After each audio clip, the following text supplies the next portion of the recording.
Welcome, everybody, to the Cinema Asylum podcast. I am Matthew Walker, one of the two superhero and sci-fi experts. I'm Dyllan, the other superhero and sci-fi expert. And I am John Thompson. I am the action movie expert.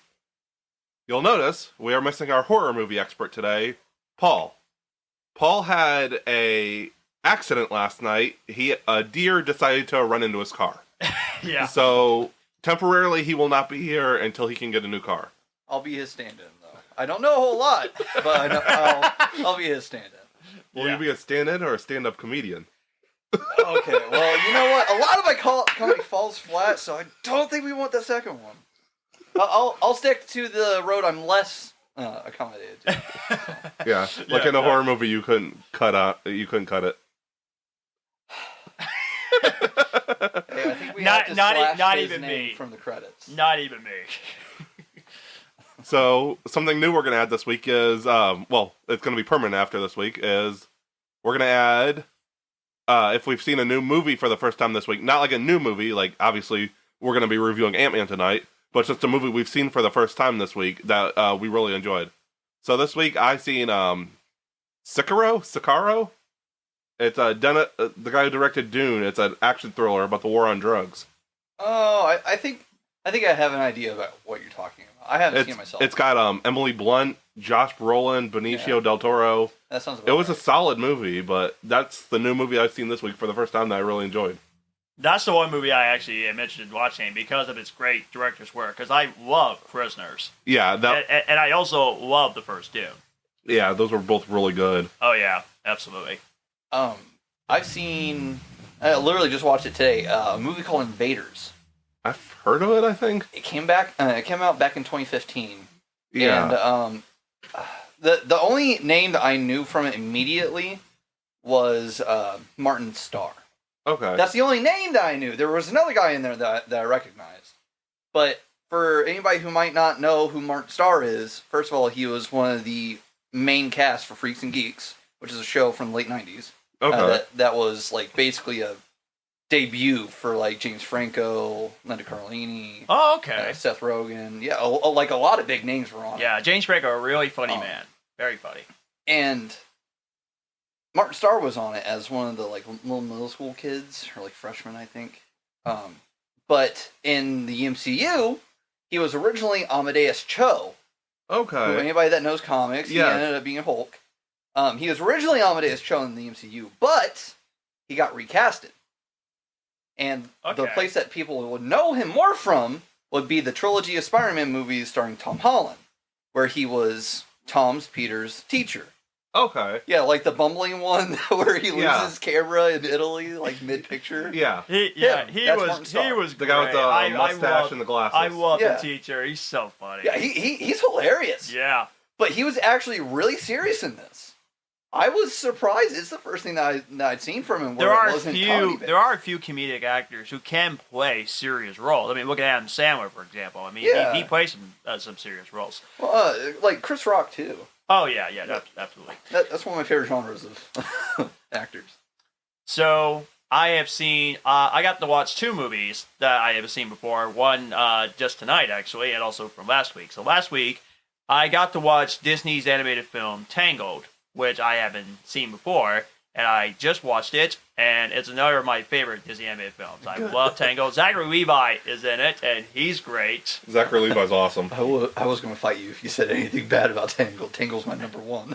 Oh, is it really? Tangled well, out of all the 3D ones, my number one. I mean, I knew I would love Tangled. I just never got a chance to watch it until just recently, and there was a good reason for that, because it's actually a very good Valentine's Day family film that people can actually watch, since there is a bit of Valentine's Day with it. So Tangled stinks. Oh wait, I haven't seen it.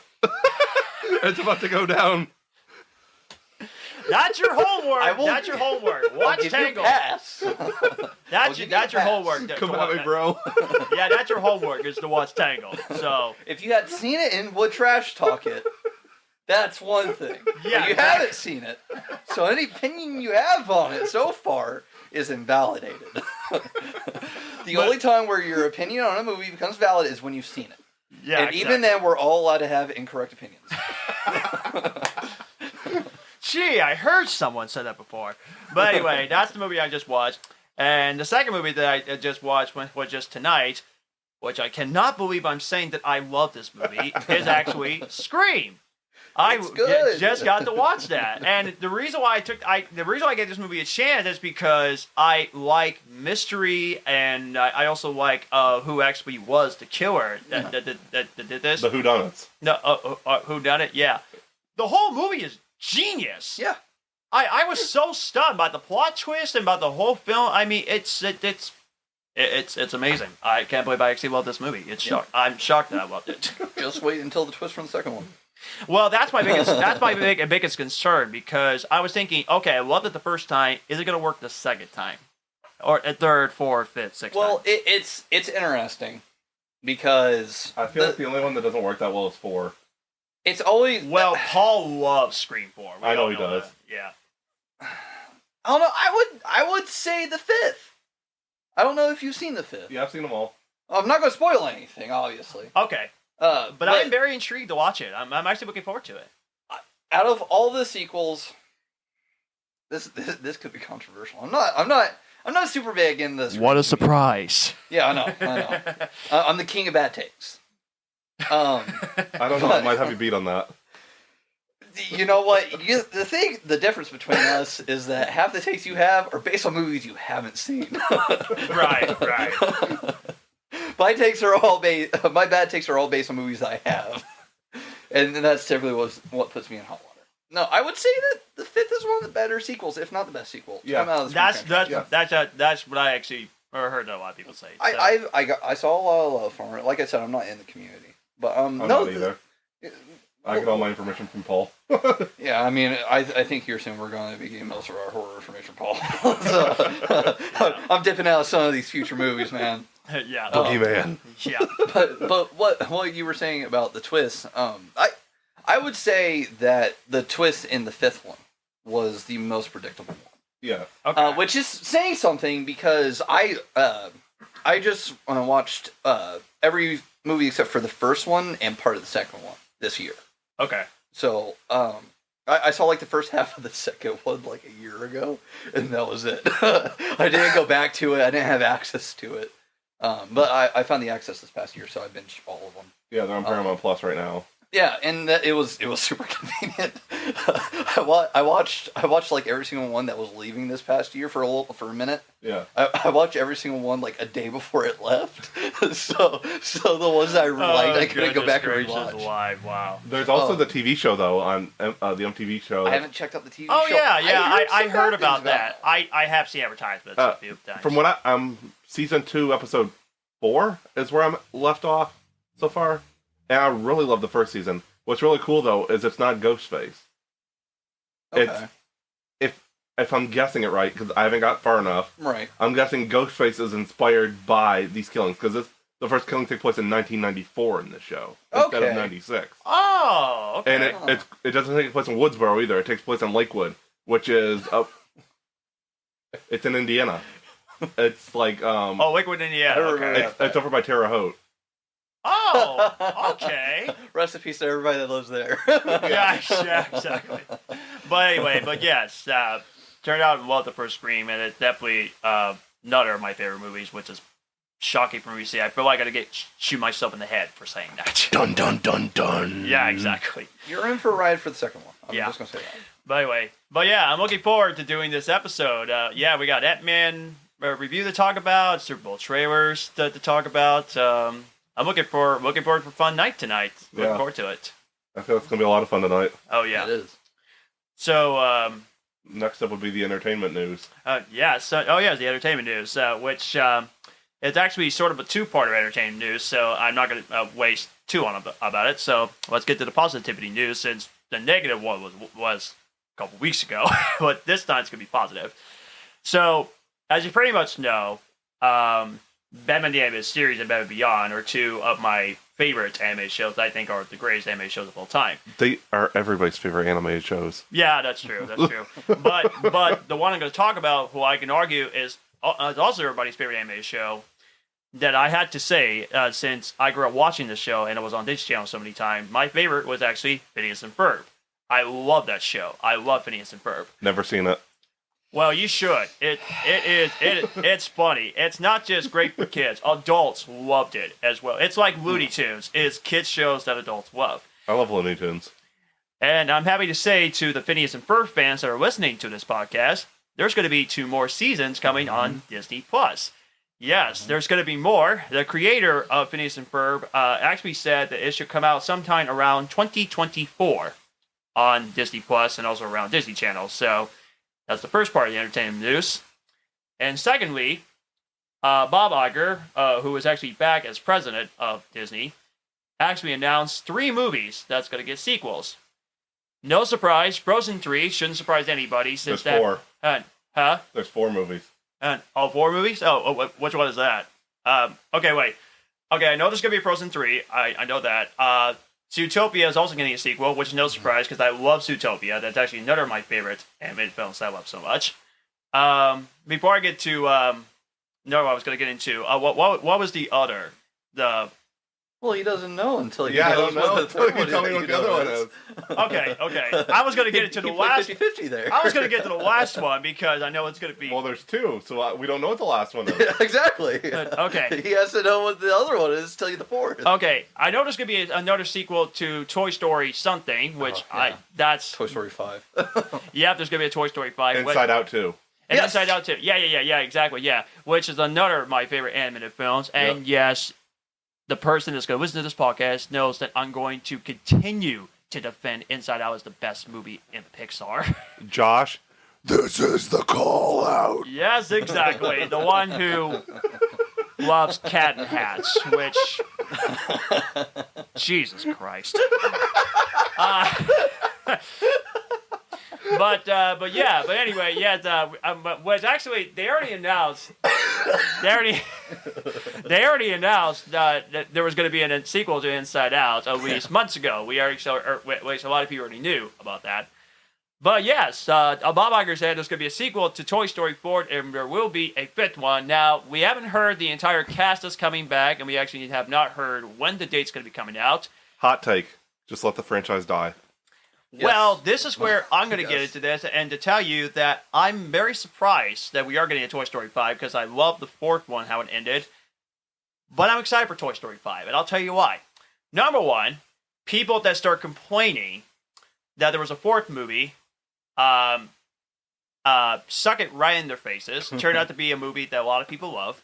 Yeah. And secondly, these are probably the same people that started whining about the fact that sequels to franchises that people don't think should have been franchises.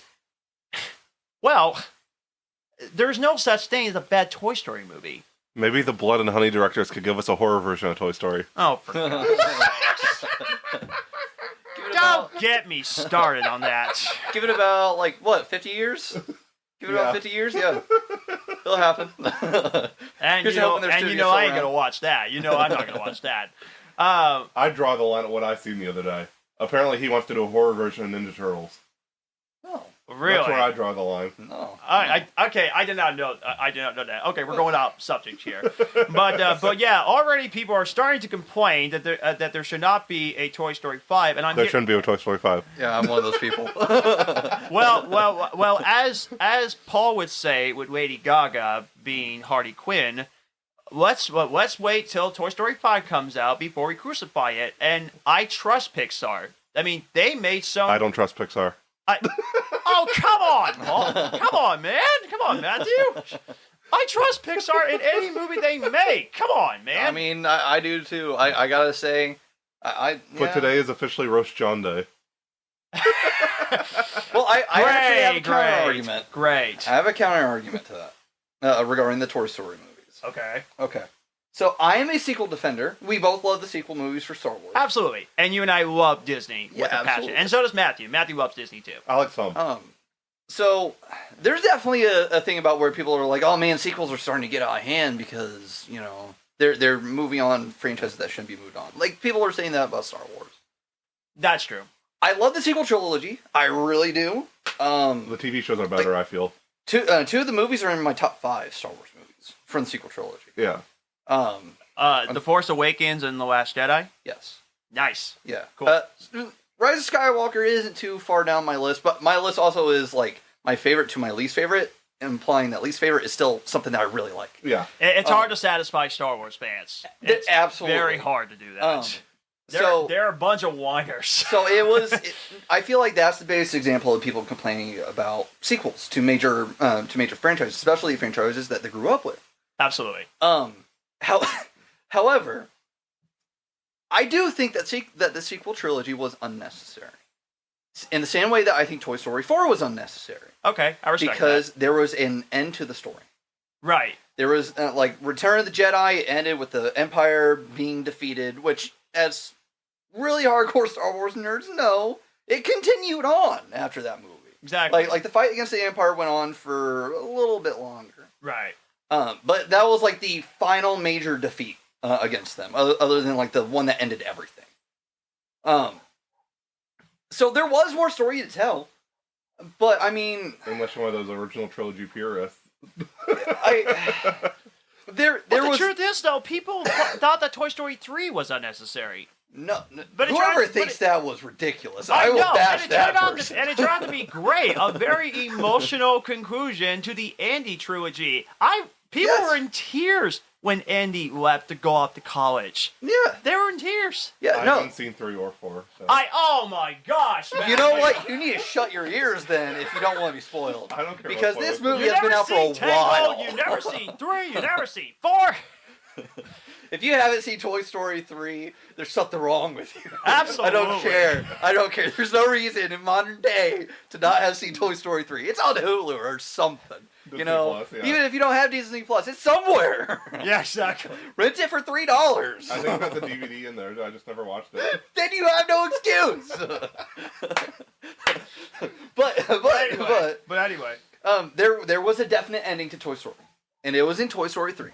Absolutely. So when I watched Toy Story 4, which it was good, I was like it did its purpose as a movie first and foremost. It was entertaining. And I had to be honest. I was very emotional when they hugged Woody and Bo Peep got the hug. Yeah. With the characters, I cried multiple times when I saw this. That was the end of Woody's story. Yeah, it was beautiful. However, my thing was like this. That was an epilogue movie. Because that's what some people said. That's how I look at it personally. Okay. Is that it was like an epilogue. It was like, okay, well, you guys got your ending. She's happy with all these new toys and all this other stuff. However, Woody was so attached to Andy. Absolutely. Like, he must be feeling some effect other than just moving on. That's so this fair. showed him finding his wife, basically. And then being like, yeah, no, that's not the life for me anymore. Andy was, the one guy. So it was an epilogue. Yeah. I don't think that we need Toy Story 5 because what else are we going to do? If this next movie isn't Buzz and Jesse becoming a full-fledged thing, then it's wasted. Well, actually, I have a good idea for Toy Story 5. It actually just came to me. This actually is a good idea. Okay. What if we actually got to see Andy now all grown up? He's now a parent, and he actually now has a child, and they're at this carnival, and they have a chance to win a Woody toy. What if the father, who is actually used to be Andy, the owner that Woody has, and he gives it to his own child, which is Woody? That could be a great story. I personally would like that. I think that could be interesting. I think that's one of those things where, like, you know how they've been doing the Toy Story shorts? Yes, I feel like they that are would fit hilarious. I haven't watched any of the Forky ones, like Forky asks a question. Forky asks a question. I almost watched all the episodes, and most of them, I do love all of them so far. They're really good. I haven't watched the Forky ones, but I've watched all the other ones, and they're great. I mean, they're like 20-minute specials, right? About 20 minutes. Toy Story of Terror, that is my favorite. Toy Story Terror was really good. I love it. I like that one. It's great. Yeah, I feel like any possible stories they have going forward with Toy Story could easily fit into a little special like that. And to, like, something that doesn't need to be released in theaters. Or if it gets released in theaters, it should be released in front of another Pixar movie. You know? For sure. Yeah, but just not as long as that Olaf one was leading up to Frozen 2. I never saw that one. Well, actually, the Olaf one, it actually was leading up to the film Coco. They actually showed the whole Olaf I know, shorts but I mean, it was before Coco. Frozen 2. Oh, okay, that's what I meant. Yeah. Okay, I think that I just framed it wrong. Okay. Yeah, that's as long as that one in theaters.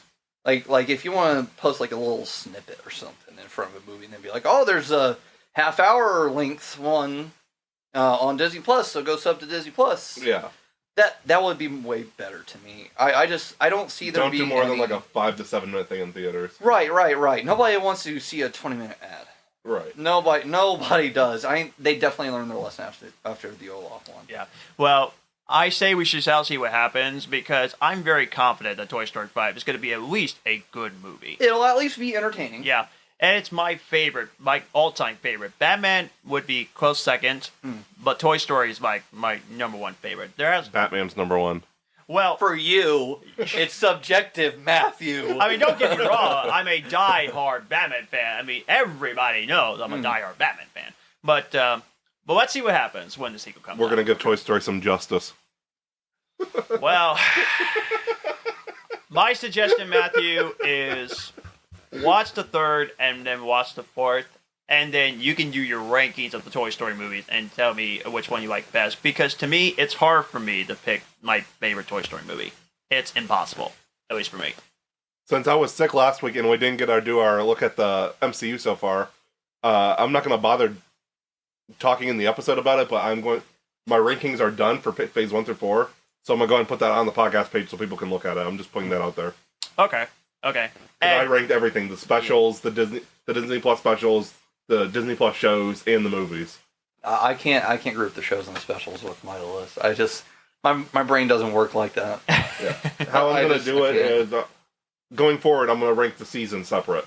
Okay. So if like Loki and She-Hulk are getting separate second seasons, so I'll rank the seasons separate as different things. Okay. And I was wondering if I can tell you like my favorite phase 1 through 4, like when Guardians 3 comes out. So yeah, we're gonna discuss. We'll do the episode when Guardians comes out before Guardians. Okay. About May, right? Yeah. Okay. I don't have the exact release yet. And I know it's my girlfriend's most anticipated film of 2023, Guardians 3. It looks good. We're going to talk about it. Yeah, we're going to talk about it. Oh, yeah, that's right. But I actually have two things. One thing from like 2 weeks ago. Okay. But before we had to postpone the episode. I had the flu. Yeah, I just like two little tidbits. One, anybody that knows me, especially knows me from high school, probably knows that I liked Ruby a lot. And I still like Ruby a lot. Which Ruby was made by Rooster Teeth. Yeah, Who did Red vs. Blue. They had their spin-off channel, Achievement Hunter. They did Laser Team, which was a huge YouTube movie. Yeah, I've heard of it. I've never gotten into anime. Ruby's really good. I really do recommend it. It's kind of a fantasy show. Okay. But it also has like advanced tech in it as well. It's interesting. I know what you're getting at, though. I know it's coming. Yeah. A lot of people aren't a fan of it. And I can see why. I think everybody is entitled to their own incorrect opinion. Because I've read the comics! I have read the comics for this movie.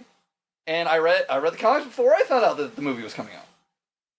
But they're doing a Red vs. Blue Justice League crossover movie, and it's going to be part 1. Okay. And there's going to be 2 parts, apparently. I saw them talking about part 1 and part 2 somewhere. But is it animated or live action? It's animated. It's animated. It's Justice League Ruby, yeah. Oh, okay, yeah. Gotcha. Okay. It comes out April 25th. I'm very excited for it. I love Ruby, and I think that the way that they incorporated the Justice League into the Ruby universe in the comics was really good, but it doesn't look like they're going with that with the movie.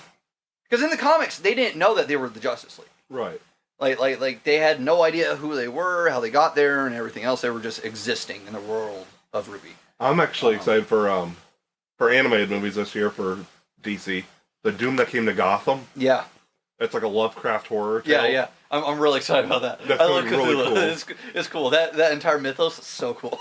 So to explore that kind of genre with Batman is Yes. Yeah, it looks really good. But my other thing is there is going to be I didn't know that it was existing until this past week. It probably got announced a while back. But there's going to be a live action Lilo and Stitch remake. Yes, was Zach Galifianakis. as Plickly. Yep. That's the only casting that I know of. There was probably something else. But. I had no problems with them doing a remake of, I'm saying this now, remakes that I love so much. Jungle Book, Beauty and the Beast, Aladdin, Lion King, love the remakes. Lilo and Stitch, for me, it's unnecessary. Why do a remake of Lilo and Stitch? Jungle Book is like my favorite of the live action ones I've seen. It is great. But Lilo and Stitch, I don't get it. Why do a remake of that? I haven't seen the originals yet. I know I still have to get on it. But I feel like the ones that would benefit from live action, Atlantis. Yes. And Treasure Planet. That's what a lot of people say. They want to see remakes of those. I'm going to fight that Treasure Planet one because I love other Disney movies more than Treasure Planet. Absolutely, right. I love it. I love them more. But Disney cannot cash in on Treasure Planet right now. That's true, because it did bomb at the box office badly. It bombed. They haven't made like any merch ever since it came out. Really? There's been like nothing. It's on par with Black Cauldron. It's severely underrated by the Disney company. I say by the Disney company, not by the community, because a lot of people love Treasure Planet. It's the same as Atlantis. It's the same as Black Cauldron. A lot of people love those movies, but they're underappreciated. Thankfully, Atlantis has been getting more merch recently, especially through Box Lunch. They've been getting a lot more merch recently, but I still haven't seen any modern day Treasure Planet stuff in a store. Not Disney, in a store. Like Hot Topic, Box Lunch, what used to be Think Geek, Spencer's. I haven't seen any merch for Treasure Planet. I haven't. What I think would be cool is if they give it the Pirates of the Caribbean treatment. Like, make it like a serious, kind of crazy, creepy type thing. I feel like it could really work well. I think that going forward, what they need to do with their remakes, and even if they do a Treasure Planet one, which I really don't want them to, even when they go forward with remakes, they can't do what they did with Mulan. They can't. I haven't seen the remake of Mulan. I still haven't I haven't seen it. I've seen. I set up once, so it's not exactly like it's a hidden fact. The only time that I've seen it, I was high. Right. And even then, the movie didn't do its main functional goal, which was to entertain me. I actually That's one of the few movies where I've seen it, where I've seen a movie and I was like, this wasn't entertaining. They were trying to do a franchise out of it, which is so weird. It's just wait, Matthew, I have to ask because you always surprise me. You've seen the original Mulan, right? Oh yeah, I watched it after we mentioned me not watching it. Okay, that was part of the homework. I did. Okay, that slipped my mind. Okay, I watched Goodfellas, Mulan, Ghostbusters, Nightmare Before Christmas. Yeah, I watched those 4. Okay. And I think I remember you said that and your favorites were either Ghostbusters or Nightmare Before Christmas. Were the two, and Dyllan was like, yes. Yeah, they're both on my list. Yeah, the only one I didn't get to watch was Atlantis. Okay. Do you want to know what happens to Mushu in the live-action remake of Mulan? They remove him. Yeah, he's not in it at all. He's replaced by a peacock. Yeah. No, really? Yeah. I'm pretty sure it's a peacock. It's been like a year and a half since I watched it. Like I said, I actually bought it at work. It was the Blu-ray digital combo still in the wrapper. So when I seen it, it's like, I gotta grab this. I think even there's a reason why it's still sealed. I'm just gonna say that. There's a reason why it's still sealed. I did not like it. I didn't. And I know that this is me doing the entire thing that people did with Aladdin, where they're like, oh, it's so much more worse than the original. At least Aladdin, the remake, was truthful to the original movie. Absolutely. At least they didn't remove like half the movie, you know? Like, they kept everything in and they still added on to it. They did not do that with Mulan. So them going forward with remakes makes me really hesitant because I've officially joined the train of it's either going to be, entertaining and good. Maybe not great, but good.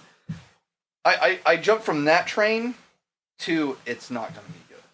I have hope for Little Mermaid, but for every other remake that they've announced, I don't have the faith that I wish I had. Not even the Lion King remake, the sequel that's coming out, which is the prequel. I'm excited for that one. Unless it's Lion King 1.5, I don't care about it. I'm just gonna say that now. well, okay. What I actually read, I know. We'll get to the Ant-Man review a little bit later, but I know. All I know is that it's not gonna be like Lion King 2 and Simba's Pride. It's gonna be it's gonna be one. Right? Yeah, it's gonna. I heard they're both coming. I heard they're doing Simba's Pride too. That's not what I read. That's not what I read. It's probably just rumors. Yeah, it's a rumor, but I heard it. It sounds like it's likely. Probably if Mufasa does great. Yeah, that's what Is this going to be a prequel to when Mufasa and the Scar actually met, and also when I'm guessing when Timon and Pumbaa actually met as well, and there's going to be new songs, and they brought in the director of the movie that won for Best Picture. Oh, what was it called? That Oscar controversy of La La Land when they announced the wrong winner. Oh yeah, the Moonlight director. Yeah, he's gonna be. He's gonna be directing the Lion King remake sequel prequel. Which that's all fanful. Which but to me that's a great idea. I love that they're bringing in a Oscar winner director that is going to do the sequel. So I got feels gonna be good. Well, they gotta one up all the good stuff that came with the live action remake of Lion King, because I wasn't a big fan of it. Okay. For me, it was like beat for beat the original movie, and at that which point, I see nothing wrong with that, honestly. Yeah, I mean, if you're gonna play it safe with a remake, which at this point that's one thing that they really do need to do, is play it a little more safe with the remakes. It wasn't changed enough for it to be a new story for me. I feel like the Jungle Book was the best. It was a good combination of old and new. Yes. It was, in which it was by Favreau too. Yep. So yeah, that's right. Yeah, I'm sorry. I'm gathering my thoughts. If you haven't seen Mandalorian: The Gallery, I think is what the whole series is called. Oh, it's like behind the scenes. Okay, I haven't watched that yet. Behind the scenes series. It's good. I really like the first season. I didn't watch anything of the second season because they put out 2 episodes. Okay. One after, one like right after the first season, the second season ended, and the second episode like 6 months later about the final episode, second season. But in the first one, Jon Favreau talks about like the volume and everything and the technology and that, and he mentions Lion King and he mentions Jungle Book. Oh, okay. Because that was his lead up to this movie, and it was basically his practice for the creating the digital environments for Mandalorian. Which, in case you didn't know, the way that they did that was it was all in VR. Okay. They used a VR camera where instead of the camera actually, or the test cameras, I guess. Yeah. Instead of seeing the actual background, it would just play the VR landscape that it was in. Okay. Yeah, so they would fully create the environments, like the gorge where Mando shoots the like desert dogs. I forget what they're called. The egg thing. No. Like the entire volume set, like all that stuff was in VR. Okay. So the screen was just depicting it, and that's the reason why when you watch the gallery, when they move the camera around, they just show the gallery. They don't show like what they're doing exactly. Yeah. You'll see a screen go around. Okay.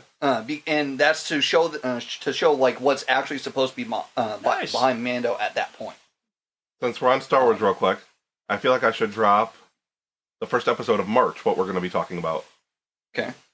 It's going to be a Star Wars episode since Mando season 3 starts. That's right. I keep. So that means I usually wait till all the episodes are on, but that means I have to watch the episode like immediately when it's on, then we talk about it. Buddy.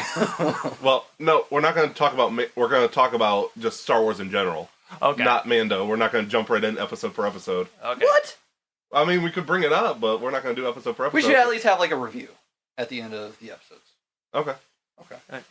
So yeah, for all you Star Wars fans that's looking forward to listening to more of this podcast, be there for that one. Yeah, that's good.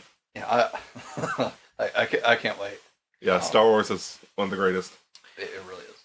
So, shall we get started with the Ant-Man and the Wasp Quantamania review? That's the last thing we're doing.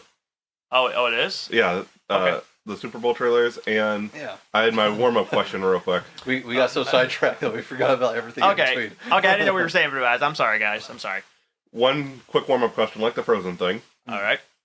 Is there any movies you can think of that were mediocre or average, but because of the soundtrack, it brought it up for you?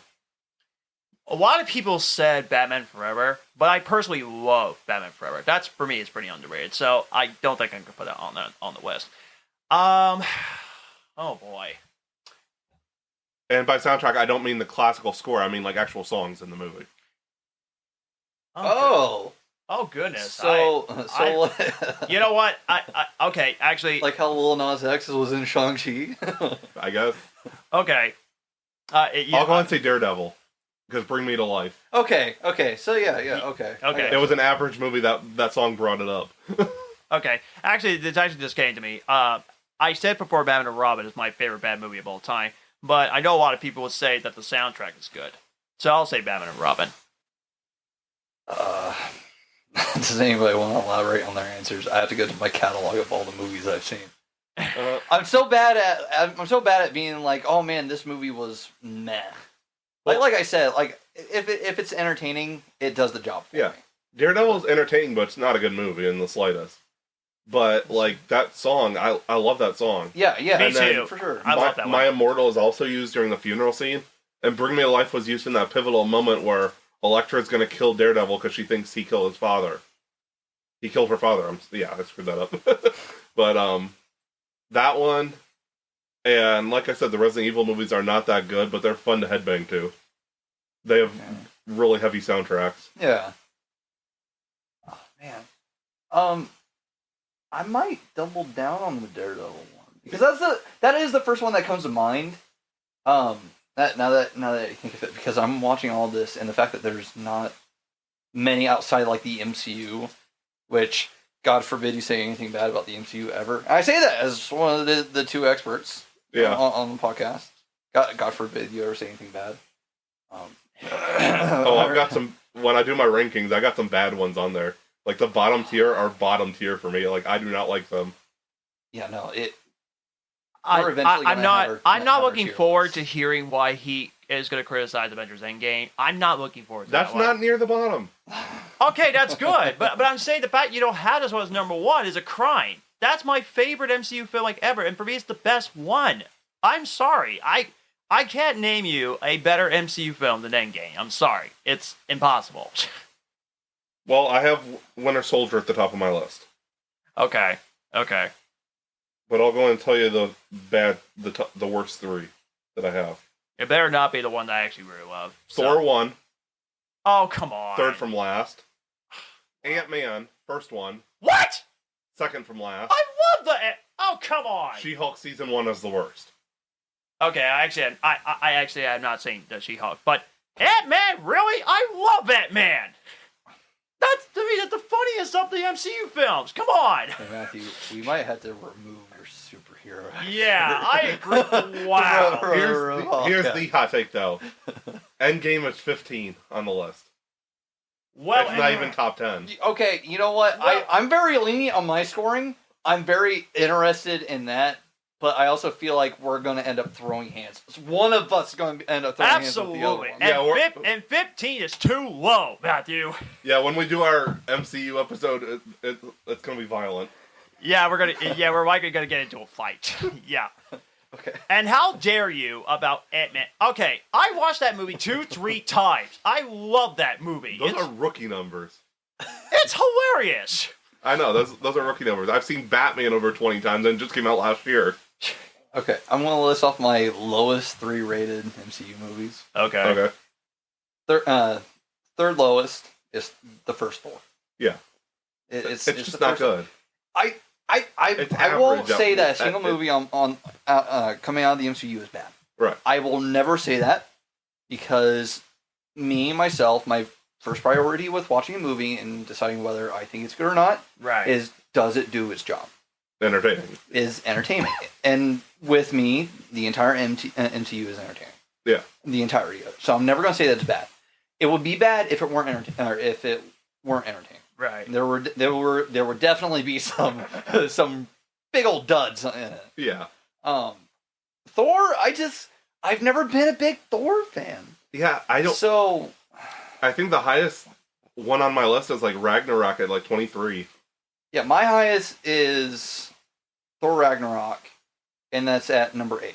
Yeah, okay. But I think that's solely because it was what Taika Waititi did with Thor.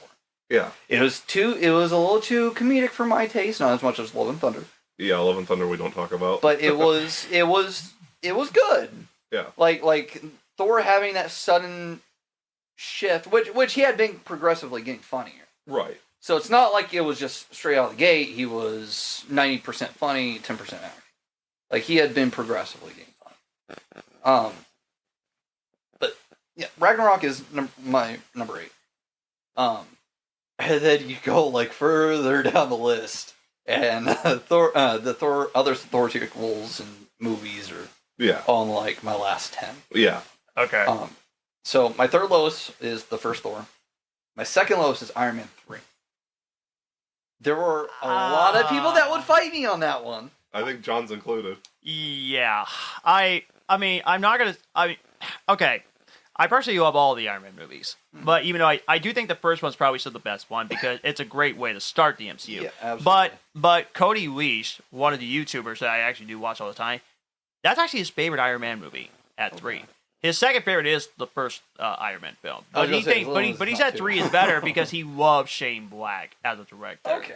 So I admire him for that. So I actually love Iron Man 3. Although I think the first one is still better. With Iron Man 3, I don't know. Maybe people were just, it's good. Maybe people were just mad by the plot twist. Maybe they were ticked by that. Yeah. Well, that was a lot of things where people were like, "We just got honey dipped." they were like, "We were expecting this Mandarin, but it ended up being this guy." At least we what got kind the of real Mandarin later. That? At least we got the real Mandarin now. Exactly. It's like there is a real Mandarin out there. Like the fact that Trevor Slattery wasn't him and Adrian Killick wasn't. Well, but then people were like, Ben Kingsley, why is he the guy in? Yeah, I was interested in that casting. I was like, okay, and then the first trailer came out, and I remember being like, oh, that's good. I was like, that's awesome. I can't wait to see that. And suddenly, when they saw the movie, we got the wrong. There's the wrong person in the movie. He just ended up being a football stand. That's all it was. Yeah, exactly. He was just an actor. I don't know. That's just one of those things where it's like that's what the MCU does, and this definitely helped set the precedent of that. So I don't know. Those are also the same people, in my opinion, the people that are like, oh, Iron Man 3 is the best one. Like, Iron Man 3 was great. Also, screw the fake Mandarin stuff. We're also the same people that fell for the Mysterio gag. Yeah. For Far From Home. That thought he was actually a good guy. That thought he was an actually good guy, that he was from another universe. It's like, no, I don't ever want to be the guy that's like, right. Do you know anything about the comics? Because I feel like you can be a fan of superheroes and comics and everything without having actually read the comics. Because if you watch the movies, that's going to make you more inclined to read the comics. At least respect the comics. Exactly. I'm gonna call people out real quick. The Olicity thing with Arrow. About how great it was that they were together and he wasn't with Laurel. I mean, the writing was bad. He shouldn't have, with what happened with him cheating on her. Yeah. It wouldn't have worked. But the fact that they were so like, Laurel's bad. Yeah. When they were married in the comics. Well, they were also giving Iris West that kind of treatment. Yeah. Okay, so Thor 1, Iron Man 3. What's your worst? What is your worst? Well, this one shouldn't be a controversy. Iron Man 2. I actually like Iron Man 2. It's entertaining. It's I actually like Iron Man 2. Personally, for me, I only watched it the first time. I need to watch it again the second time before I actually do say it. But as of right now, Eternals might be the one that I was thinking, I don't know how I feel about that one. And it's weird Eternals is near the bottom of my list, but it's not at the bottom. And it's weird because I was expecting to love it. Not too far on my list. But for some reason, I just can't feel it. I don't know why. It's weird. One of the best scenes in the MCU, though, is that from Iron Man 2, which is the Senate hearing. Yes, yeah, no, absolutely. There were a lot of big gems in that movie. To turn over the Iron Man suit would be a turnover myself, which is equal to prostitution or indentured servitude, depending on what state you're in. Mr. Stark, I'm no expert in prostitution. Of course not. You're a senator. Come on.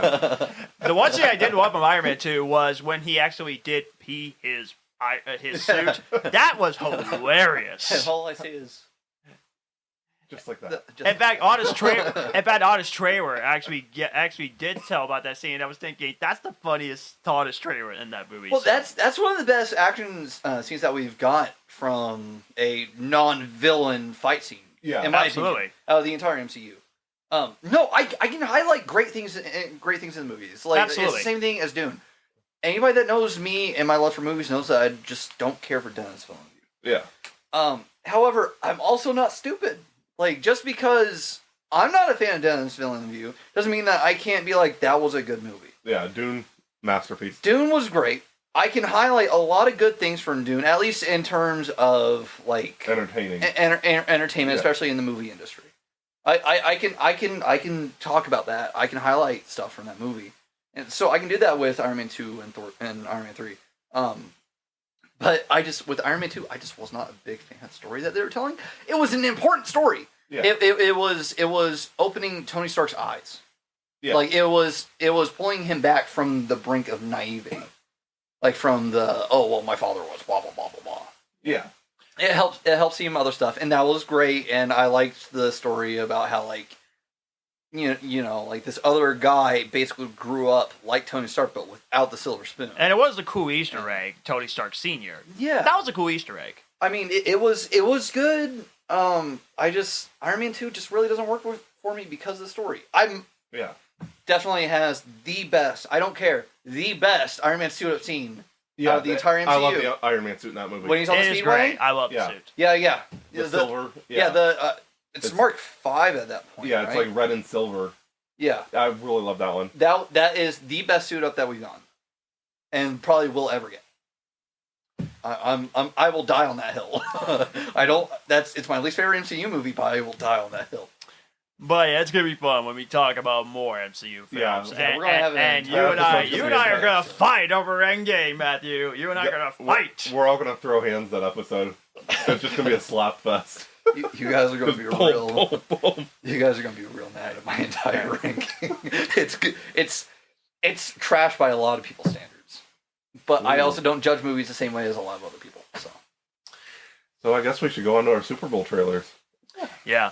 Which, congratulations to the Kansas City Chiefs, by the way, for winning the Super Bowl. I know Josh was not happy that the Chiefs won because he's an Eagles fan. He was rooting for the Eagles, but let's just all agree it was a great game. And that's all I was hoping for, it was to be a great game. But the trailers, that's what I was excited for, to talk about the trailers. So I have a question. Okay. Should we speed ahead to what we think will be the best trailer, or to slow and steady win the race? Well, 2 speed puns at once. That's a good one. Save it for last. I've been waiting a week for that. Been holding on to that one for a week, have you? Yeah. Huh. But yeah, should have waited a little bit longer. but I think we can agree about what we thought were the best trailer. Flash is definitely the best trailer. Yeah.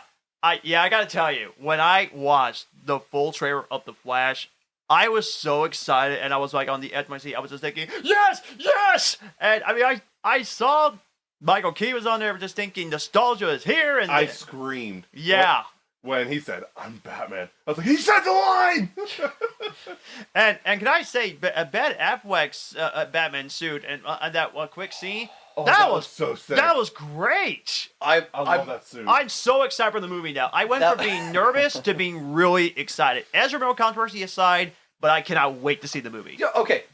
But before we continue talking about, I definitely think that we have to mention that when we talk about the Flash movie, we are keeping the Ezra Miller stuff in mind. Yeah. However, I feel like that's something that exists outside the movie. Yeah. Do we agree? Yes. Yeah, absolutely. And we don't. That would be like too hot of a topic to really. I feel like that would cause too much issues to talk about. Absolutely. Yes, we won't get. We want this podcast to be fun. We don't want it to be a rageful thing. Yeah. No. It's that's the reason why I haven't talked about Amber Heard or the Zachary Levi stuff. Yeah. Or we won't get to that. We're not going to. Everybody at least know something. Yeah. If you want to learn more about it, just do the research on it. Yeah. And form your own opinion. Yeah. Form your own opinion. Please. Just talk about the movie itself. Yeah. It looks amazing. It looks phenomenal, and I mean, I've been trying to stay away because of the controversies. But when it was Peter Safran. When Peter Safran was like, "This could be the greatest comic book movie of all time," I was like, "You son of a bitch!" I was like, you know what? I'm in. Okay. And then I rewatched like everything that had come out, and I was like, "This looks so good." I'm a big Flash fan. Oh, and I also forgot to say, the Superman villain was in the trailer. General Zod. Yeah. That's so. Oh my gosh, I was so excited because I was thinking he's in the movie too. Did you guys see the Easter egg in the Batcave? I don't think I did. No. They showed the freaking animated series suit as one of Michael Keaton's Yeah, suits. No. Yeah. They didn't Yes, that was No one of his way. suits in the cave. Yeah. They also showed that he had his own blue and gray suit. That's what it was. Oh, Yeah. yeah. That's okay, what it was. okay. It Oh, had the blue cowl and like the gray suit. Yeah. Yeah. It was the animated series suit. but I've never thought of the But all I can animated say, series suit as being all I can blue say and gray. is just, I'm so excited for this movie. I cannot wait to see it. It looks great. I was super excited about every part that had Michael Keaton in it. Yeah. It's no secret, Michael Keaton is my favorite Batman of all time. I heard Sasha's Not great as Supergirl. She looks The Supergirl. great. Oh my gosh! Kara the looks Supergirl, amazing in the movie. I was freaking out when Supergirl showed up. I was just thinking, wait, is that Supergirl? That's so cool. Yeah, no, it looks awesome. I'm so excited about it. I hope she's better than Melissa. I love Melissa, but that TV show really suffered with writing. Yeah, absolutely. But I think that she is going to be given the opportunity, and I think because I feel like she's going to be part of the reboot. Yeah, that Supergirl movie. They have. They're going to use Sasha. Yeah, I hope so. If that's the case, then I hope that's not a wasted cameo. But if they actually are setting up for the Supergirl, that'd be great. I think they are. I think that's one of the things that they're going to show, and I feel like we'll get our new Superman and Batman actor at the end of the Flash. They're going to cameo the new actors. I don't think they're going to cameo the new actors because they would have had to cast it and reshoot it like immediately. Because like casting for Superman just started this month, I thought. Unless they've kept it hidden, at least the Batman casting. No, James Gunn came out recently. Well, I know they're Superman, going with new actors, but they haven't casted anybody. Okay. Yeah, so they'd have to reshoot quick. I'm really interested in how the movie's going to end. I'm not going to repeat the stupid news that other people are repeating because it came from freaking Grace Randolph. Oh. And it basically she had news where she was like, "Oh yeah, they completely cut Supergirl and Michael Keaton's Batman from the end of the movie." And she was talking about it as if they were like severely drawing them back from the movie. At least the stuff that I saw, like the quotes from her that I saw. I'm not going to trust that 1 second. I got one piece of drama for you guys. We'll try to keep it out for I don't want to bring this up in the future, but one of the best days on Twitter was when I got blocked by Grace Randolph. Oh my god, that's hilarious. Do you know what? I know exactly what got me blocked. Do you? I think it was something to do with the Wonder Woman movie. Yeah, she was saying a lot of stupid stuff about the Wonder Woman movie. She was saying a lot of stupid stuff about Birds of Prey. Oh, Jesus Christ. Dude, she fought with the director and writer, I think, of Birds of Prey. Birds of Prey. She fought with her about her own movie. Yeah. I was like, are that. you kidding me? That must have been the same person who gave a negative review that said it should never exist, and that people should actually watch it. Which I love Birds of Prey. I love that one. Birds of Prey was great. Yeah. I think that it was a waste of an Ewan McGregor casting. Yeah. It was great. Because, I mean, he was great in the movie. I just think that he could have done other things. But overall, honestly, whatever Super Bowl trailers we're going to be talking about, The Flash will remain number one. That was the best trailer. Getting sidetracked for a minute. Okay. I wish we could get Ewan McGregor back as Black Mask, but just completely ignore Birds of Prey. Have him be like a gritty, serious Black Mask in the Batman Robert Pattinson universe. Because I love the casting. Yeah. I think he could play a terrifying Black Mask. Yeah, absolutely. Okay. I just was not a big fan of the germaphobe. Yeah. Black Mask. Okay. So, easily number one, The Flash easily is the best trailer. Number two, Guardians? Yeah, I would say so, yeah. I'll definitely take Guardians. Yeah, the trailer looks great. We all got to go see the trailer when we went to see the Ant-Man movie. We better bring our Kleenexes, and we're probably going to cry. Yeah, I'm worried they're going to kill Rocket. I really think he's going to die. You guys are really going to have to cry very hard. It's hard for me to cry, but yeah, I'm just like super emotional. There's no personally, I personally think that Dave Bautista's character, I mean, since he's leaving the Guardians, I personally think he might die, which would kind of makes sense. Yeah, I feel like Drax and Rocket are going to be Drax and Rocket are going to be the ones to bite the bullet. I could see Drax doing it. I don't think he will. I don't think that James would do that to Dave Bautista. Because Dave Bautista was like, yeah, no, I don't think I'm ever coming back for any movies. So why would he kill off his character, you know? Maybe he'll... Drax needs a resolution. Him and Mantis get together. I would be okay with that. I would be. Yeah. Personally, I don't see it. I don't know. I both do and do not see it. Something drastic would have to happen for him to realize, hey, he actually likes her. Yeah, Drax would have to be fully past what he had, because that's what was holding him back, from, in my opinion. Yeah. Was the fact that he was still mourning and the loss of his family. Yeah. So unless we see a lot of development from Drax's movie, or they show that there had been development. I feel like there's going to be massive development through all of them since it's the final movie. Yeah. And I feel like the only character who's probably not going to have a whole lot of development will actually be Peter. Yes. Because they've already given him a lot of development. Right. He's had the most. Yeah. And Gamora have had the most. I think that if he ends up having development, it'll be him not being with Gamora anymore. Yeah. Like him accepting that the Gamora that he's been chasing after isn't the same Gamora that died. Do we feel like Rocket is the one that's going to die, though? I do, absolutely. Not me. I hope he doesn't. But you got to admit that line. What's the line? We'll fly away together, one last ride into forever and eternal blue sky, or something like that. No. That makes it sound like he is dying.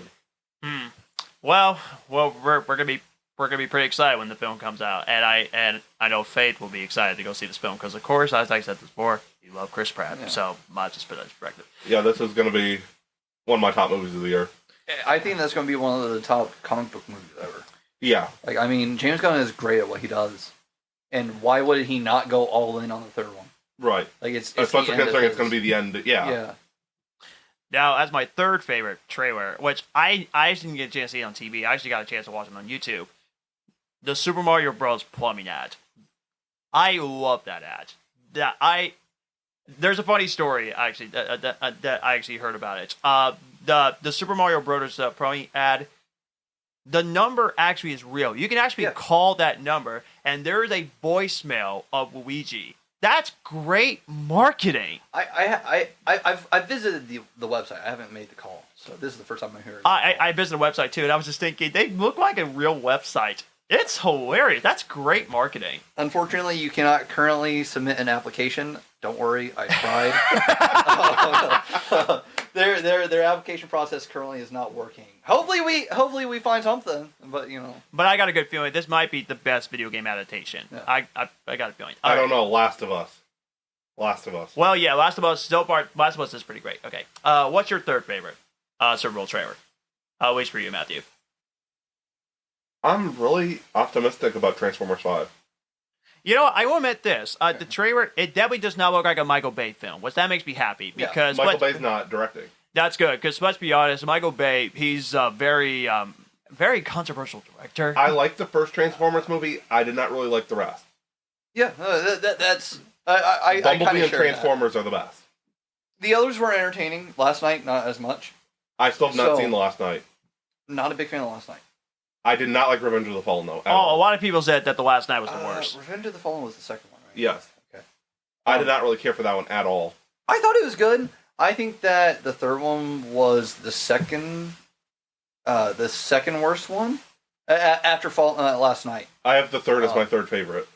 I wasn't a big fan of it. I have Bumblebee number 1, Transformers number 2, Dark of the Moon number 3, Age of Extinction 4, Revenge of the Fallen 5. Haven't seen. All I can tell you is I don't even want to bother to watch the Transformers sequels or the movies because I heard that they sucked. They're not good, but they are fun to watch on a big screen. Yes, they are entertaining. Even if, like I said, Last Night is the least entertaining. Yeah, Bumblebee. We can agree that Bumblebee is easily the best one. Yes, yeah, absolutely. Yeah, Bumblebee is great. Yeah, Rise of the Beast is definitely following the Bumblebee universe. Yes, because that's a completely Optimus separate universe from from the Michael Bay movie. And it's in the 90s, I think. Yeah. Bumblebee was. This one isn't. I thought Bumblebee was set in the 80s and this is set in the 90s. Is it? Yeah, I think so, yeah. Oh. Like Bumblebee was like 88. Bumblebee was like 88, I think. Let me look. I just watched Bumblebee the other month.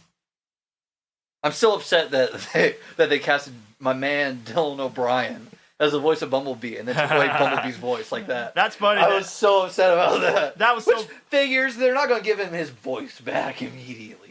It's funny that the actor's name has the same name as your name. That's actually pretty hilarious. Actually. Well, I mean, it's not even the fact that we share the same name. I liked the show Teen Wolf. The show Teen Wolf was great. 87. And Bumblebee? Yes. Okay. Oh, 1987. You know what? Yeah, you're right. Yeah, it did not take place. Okay. So, me, Super Mario Brothers, third.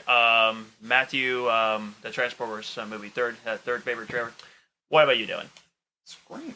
It's going to be good. I got to rep Paul because I definitely think that Paul would have put it up there, and I also put it up there.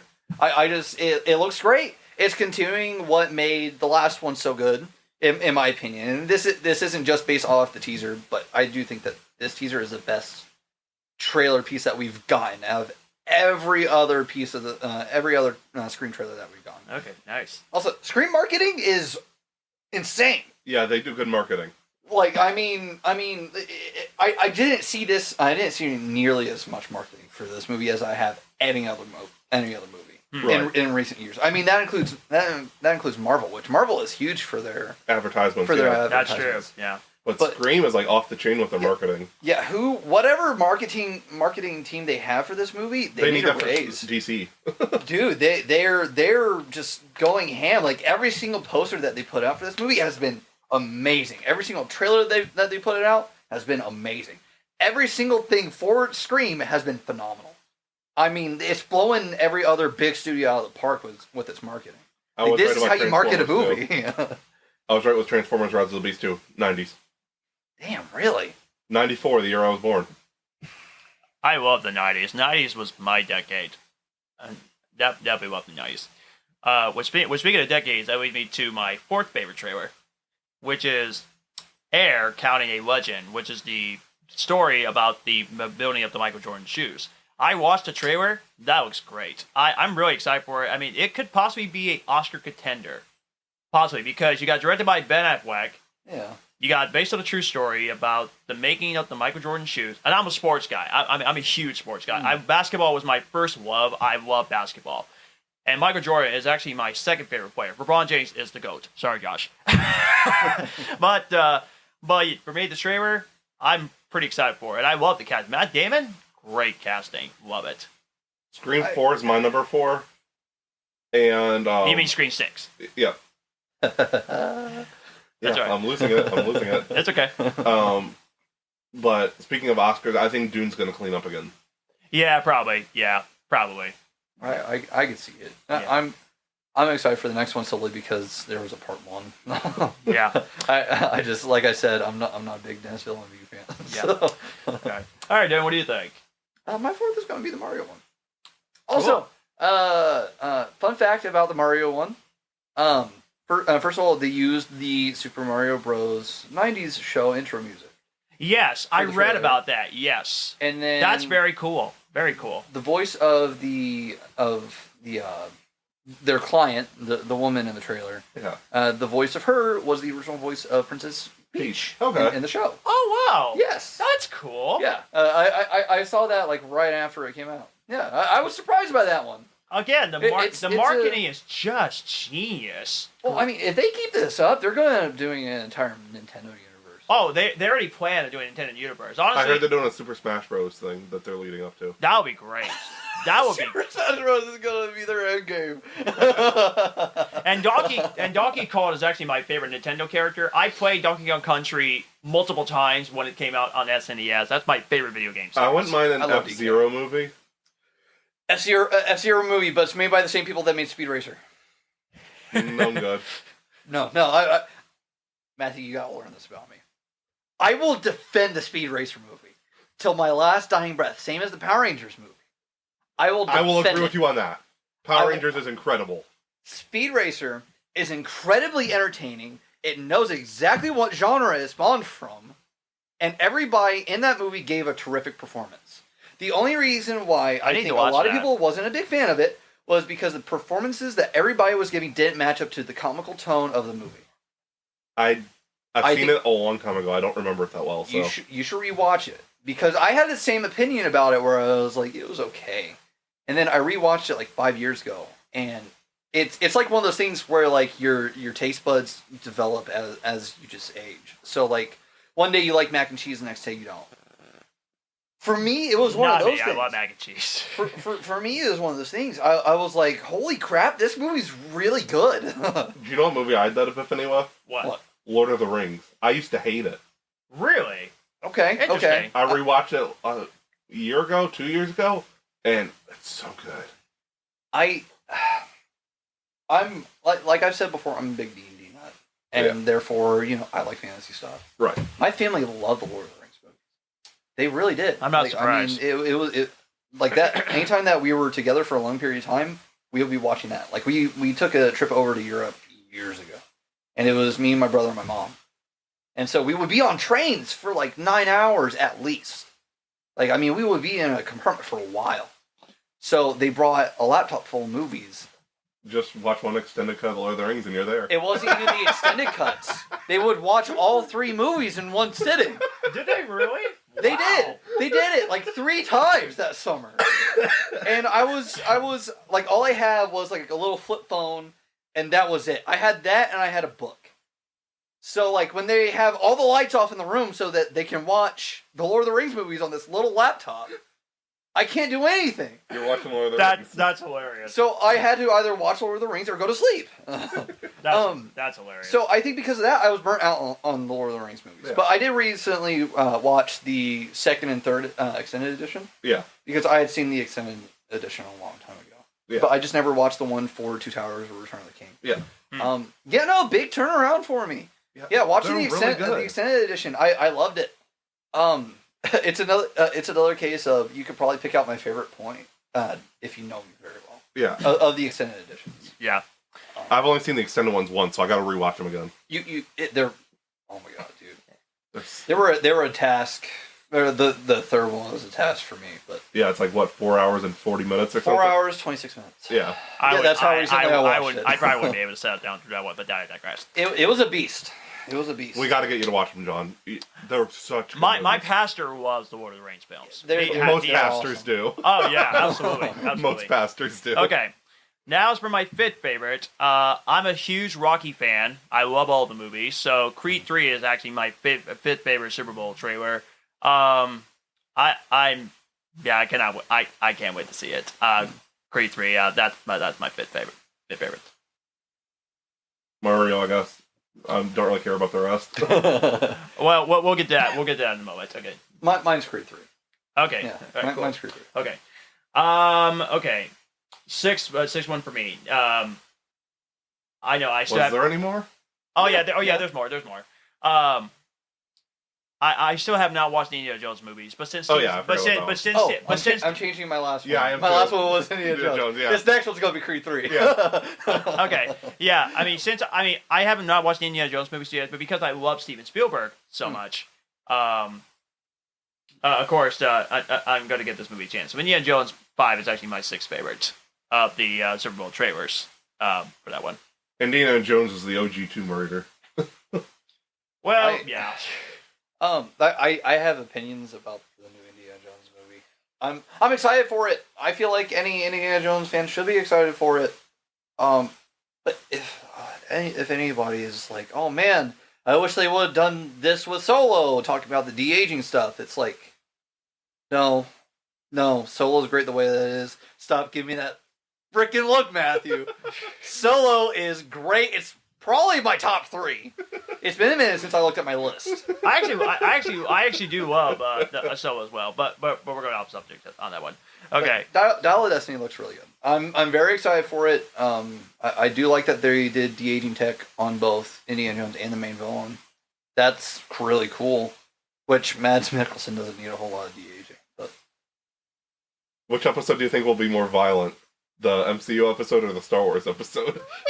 That's gonna be quick. I will go to hell fighting for Star Wars. MCU, I can be like, okay, whatever. Like I've said it 1,000 times, I'll say it 1,000 times again. It's okay to have one opinion. Yeah. But in MCU, I'm a lot more tame with, depending on the movie. I think we're all in agreement about No Way Home, so I don't think that we'll fight. Oh, absolutely. Yeah. No Way Home. is top No Way 5. Home. Yes, No Way absolutely. Home is easily the best one. So Okay, so in Dylan's pipe for this one. Strays is my 7th. And it's weird because at first I was thinking, do I want to watch a raunchy talking dog film? This is not. This is just not for me. But then I was thinking, wait a minute, you love dogs, John. You also love talking animal movies, and your favorite movie that actually was raunchy is Deadpool. So this movie is for you. So I was like, you know what? That's a good point, Brain. So I'm actually pretty excited about Strays. I got a feeling it's going to be really funny. But you know what the problem is, though? It's going to be in the summer, and it's come out the same month as The Flash. You are screwed. Yeah, you know what? You know how we were talking about like movies that are going to bomb? Strays.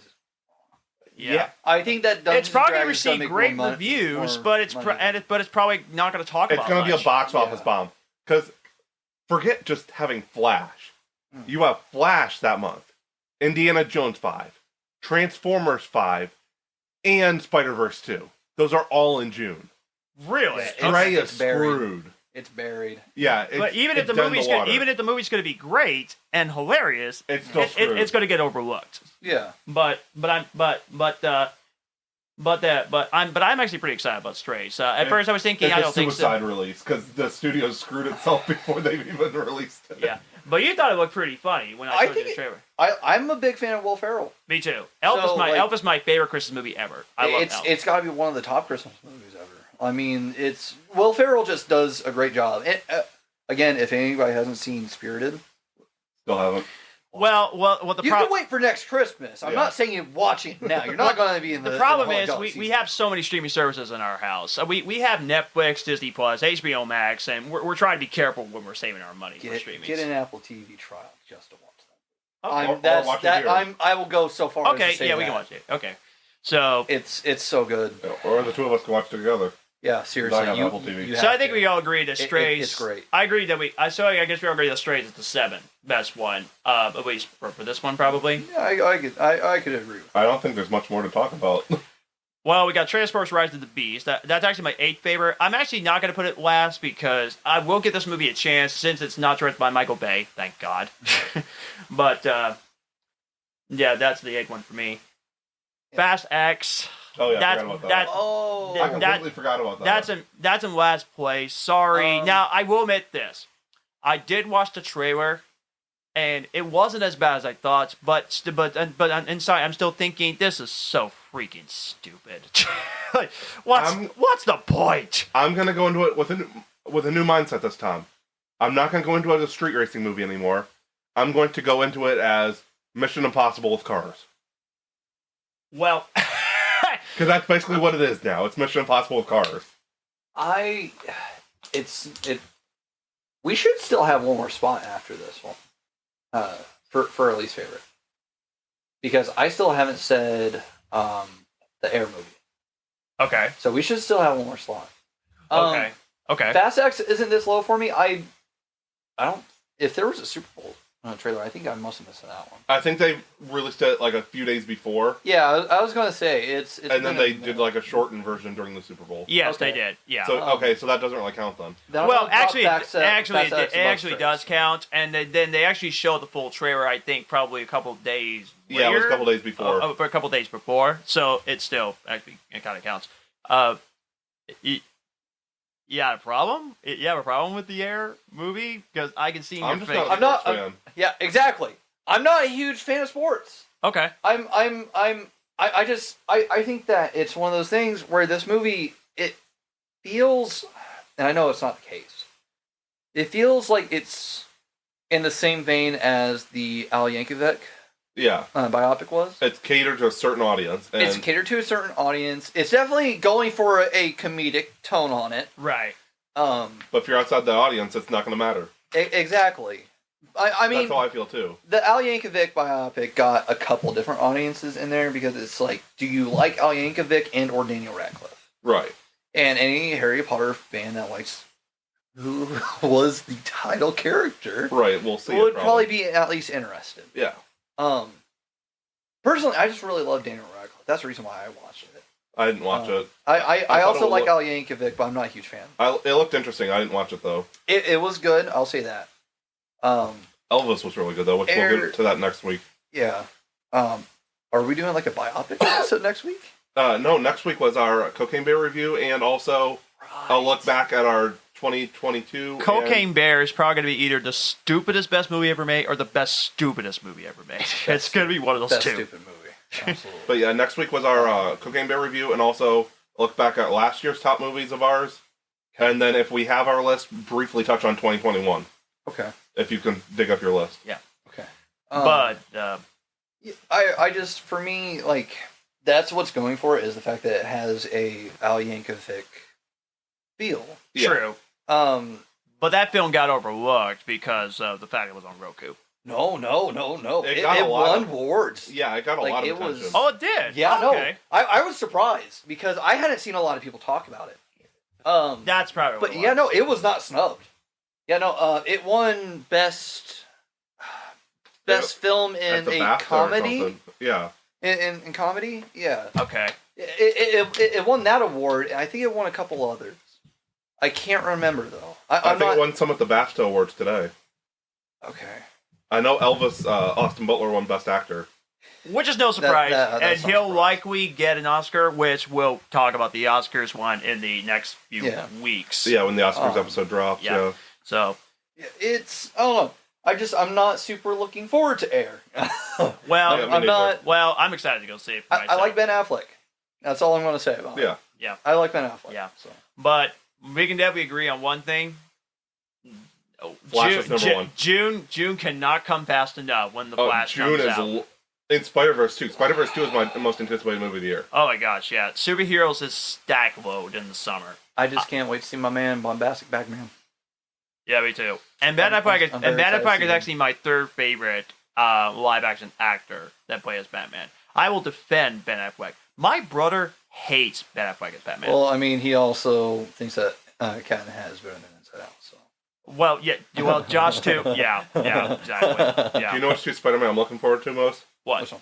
2099. Okay. It's Spider-Punk. Okay. Oh, nice.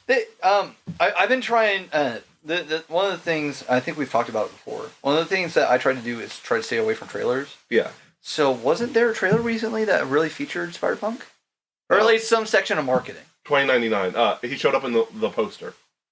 Yeah, but there was something else about Spider-Punk that showed up. recently. The casting was Not the casting. Like there was an actual Spider-Punk thing that came out recently. Oh, I don't know. I know there's a Funko Pop now. I'm gonna get It's that. not that. But the casting is the dude from Nope, Oh, the main guy. Daniel. Yeah. Okay. I don't know how Oh, to pronounce okay. his I name. didn't know that. Yeah, I don't know his last name. So. I know his last name. I'm just scared of pronouncing it. Yeah. I don't want to mispronounce people's names. Exactly. Ever. Yeah. Yeah, It's the reason why I try not his to last name say- is very weird to try to pronounce. I guess you could never say. It's the reason why I try not to pronounce the last name of the guy that played Flash Thompson Yeah. in Sam Raimi's Spider-Man movies. Magnolia or Magnolia. However it's Yeah. said, yes. I'm not going to. I love him, but I'm not going to say his last name. I'm I'm more sorry. worried about Flash from the No Way Home series. His last name is something else too. I don't know his last name. Yeah. I'm calling Paul out on this. He calls him Tony Ravioli. It's something like ravioli or something. Isn't it just Rivoli? Maybe. He keeps thinking it's ravioli That's though. what killed me. Yeah. But let me say this real quickly about the Flash. I hope my girlfriend gets to come with us so we can all go see it on opening weekend. I hope she gets. I am definitely going opening night. I've got to. Me too. I'm such a I'm fan. coming with you guys. I can't wait to see it. That Spider-Verse. I'm just gonna let out. From home. I'm just gonna let out the top 5 I have to go opening night this year. Besides Cocaine Bear, because that's coming up right away. Mission Impossible, Oh yeah. Dune, Oh yeah.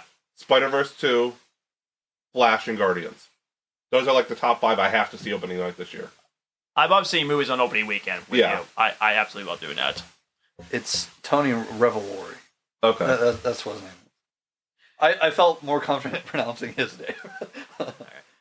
All right, now I let's guess get it's time to for the Ant-Man review. Yep. Yes, yeah, surprisingly getting mixed reviews, which I did not expect that. But let's talk about it. What did you guys think of the movie? I thought, first and foremost, it was entertaining. It did Yes. its job. Therefore, I'm not going to say that it was bad. It was very entertaining. It was definitely average MCU though, mid-tier. I would agree with that. Yeah, It's I would. nowhere near top MCU. or I think it's about the middle of my list. I can definitely see that. Yeah, that's what I was gonna say. Middle or slightly on the lower side. I don't agree with the people that are bashing the effects because when we went love the visual effects. Yeah, when we went into it, we were talking about how that's what a lot of people were saying was like it's a visual effects movie first, everything else second. The effects did look good, but it did scream Star Wars way too much at some points. There were parts where I wasn't a fan of the VFX. I thought that it was a pretty clean movie through. Yeah, it was. Like, I mean, like there were like recently MCU movies have been going down because of just the workload. Yeah, on the visual effects team. So quality hasn't been up to par. Slight spoiler.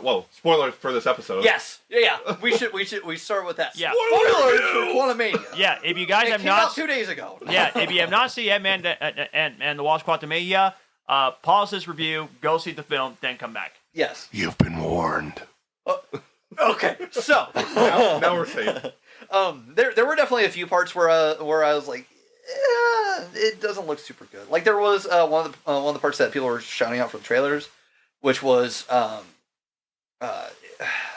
it was like right after Scott and his daughter get into the quantum realm. Okay.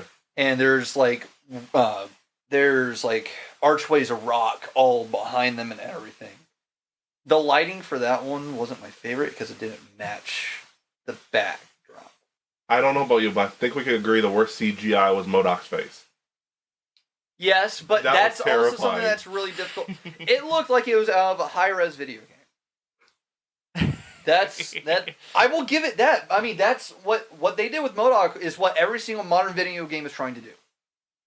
And it did it better than a lot of other ones did. I think they intend that to make it hilarious on purpose. Well, that was another thing. Is like it's when I saw the thing, I was thinking, wait a minute, is that the same guy from the first Ant-Man movie? Like, I was thinking, wait, that's you. I find that hilarious, actually. I was wondering if it was going to be the same guy or if it was going to be a variant. Yeah, I was wondering because that too. I knew it was like the same actor, but and I'm glad they didn't spoil it that he was going to be in the movie because I didn't know. Well, I didn't see it in the trailer. Well, they haven't shown him a whole lot. Okay. They showed him with his golden face on. Yeah. That was basically it. There was like one little clip where you could see his regular face. Yeah. But they announced it though. Yeah, they announced it. Okay. It was. The MODOK VFX were definitely cringe. Yeah. Like I said, it felt like a very high res, cinematic from a video game. Like that's exactly what video game publishers are trying to achieve now. Is what they did with MODOK. Okay. And even then, it still well. I mean, they're just trying to get that like photorealistic. Yeah.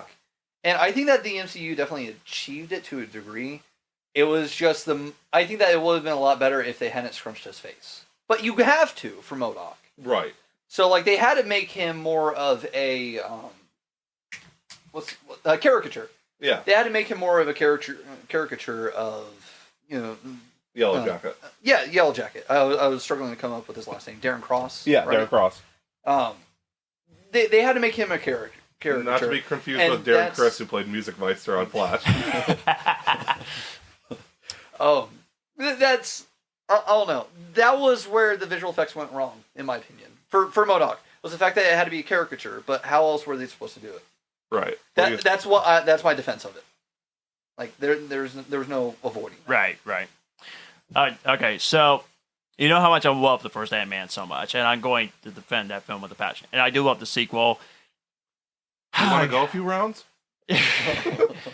And people, I'm pretty sure I'm probably gonna get. I'm pretty sure people are gonna be stunned when I say this. For me, I think it's the best of the Ant-Man movies. It is. And, I can agree with that. And the reason why I say that is because, I mean, I love the first one so much, and I do love the second one.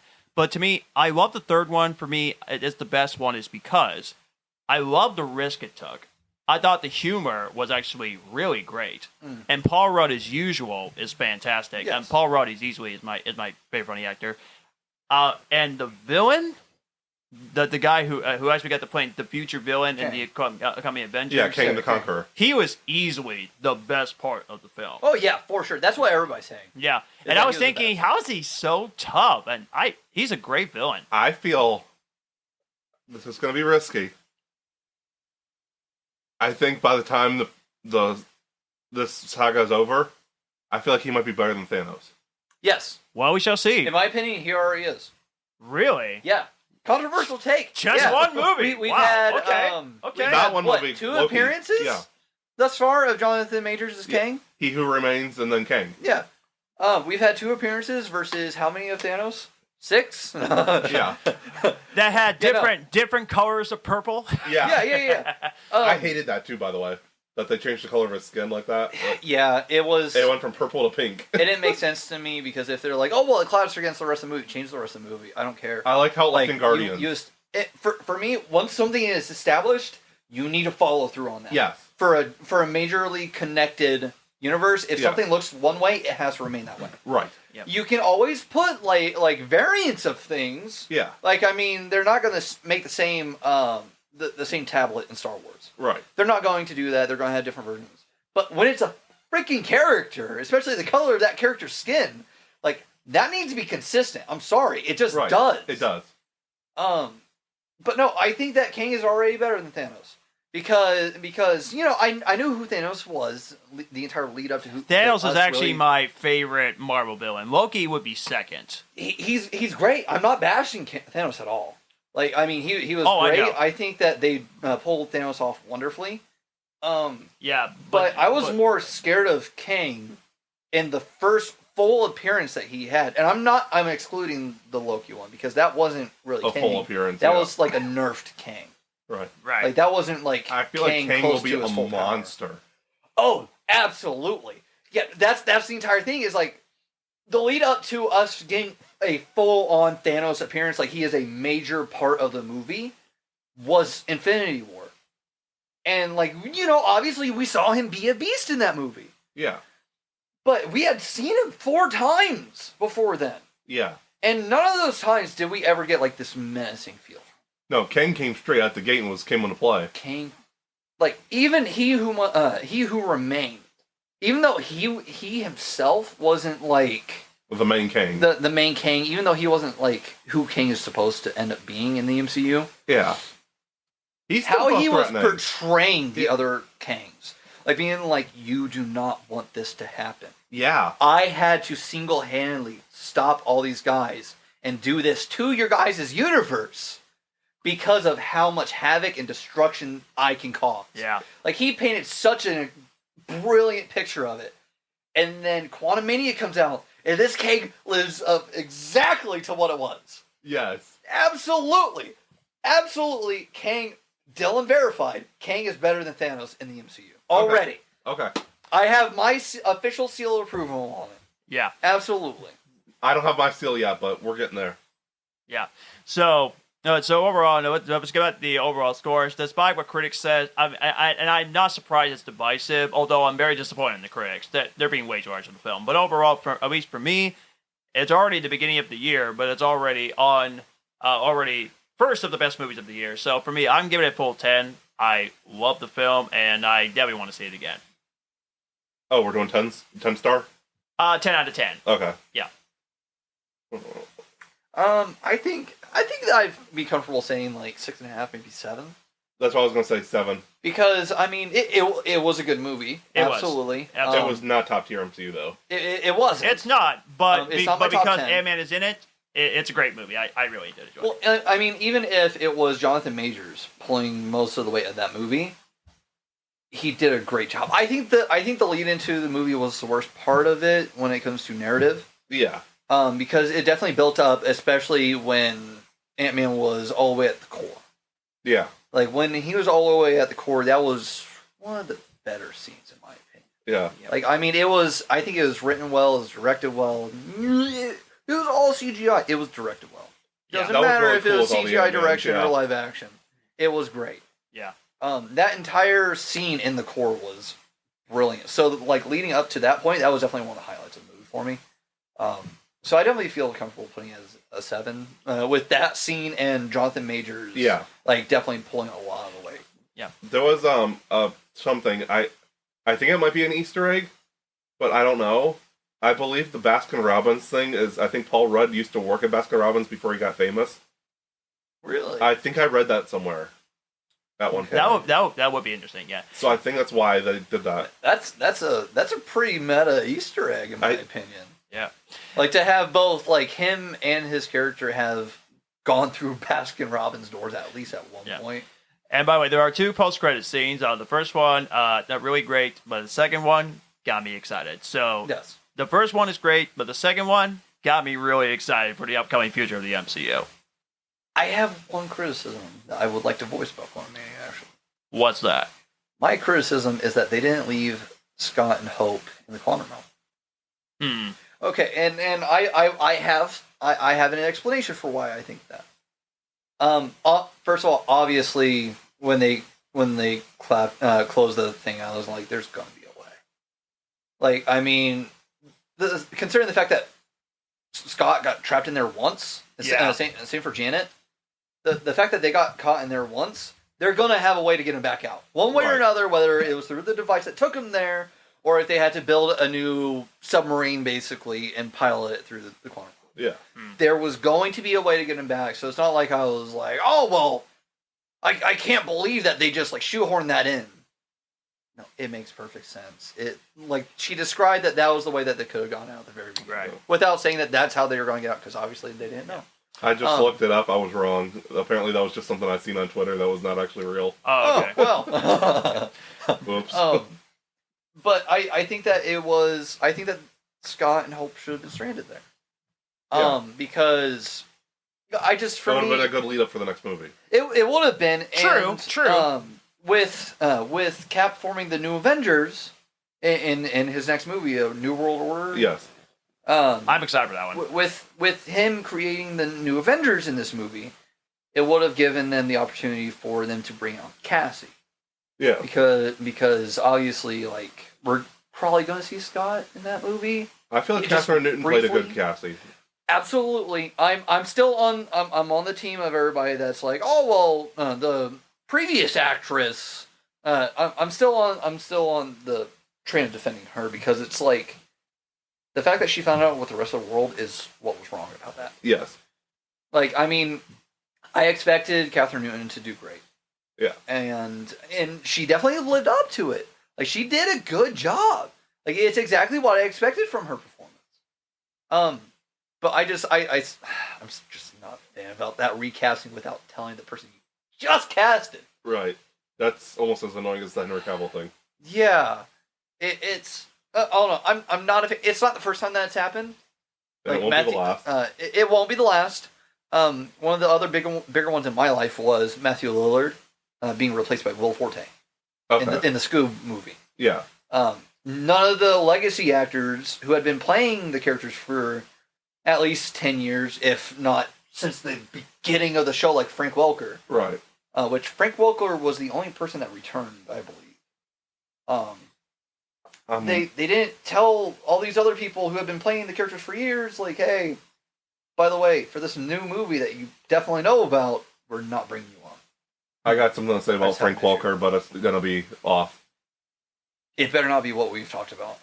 Do not bring this podcast down, Matthew. That's what I was going to say. I'm not bringing it up on air. Yeah, do not. But yeah, we're definitely looking forward to see what the future MCU will definitely bring up in store, especially when Guardians 3 will be our next MCU movie that's coming out. Especially when Loki Season 2 comes out. Last thing I want to bring up about Ant-Man before we get off the podcast for today. We got to talk about that Bill Murray cameo. Oh, yeah. I found it to be hilarious. I thought it was underwhelming a bit. It was good, but it was underwhelming. I agree with it being underwhelming. I definitely think that this is one of those things where the MCU needs to learn about multimedia tie-ins. Yeah. Because I'm okay. When I talked about Dungeons and Dragons at length on the podcast recently, I believe that I talked about multimedia tie-in. Yeah. Because they're doing a great job about it. Yeah. Basically, when I say multimedia tie-in, I mean it's not just like visual, animated, or live action media. I mean, it goes into books, it goes into comics, it does all these other stories that are inside the universe, but they're not on the conventional format. Right. So I think that this is definitely one of those things where even if they don't do like a What If animated series, because I would love a series on this. We do need that's more like Bill Murray. What If animated. I definitely think that with that, with Quantamania, we should have had a multimedia tie-in, which they could always do it later.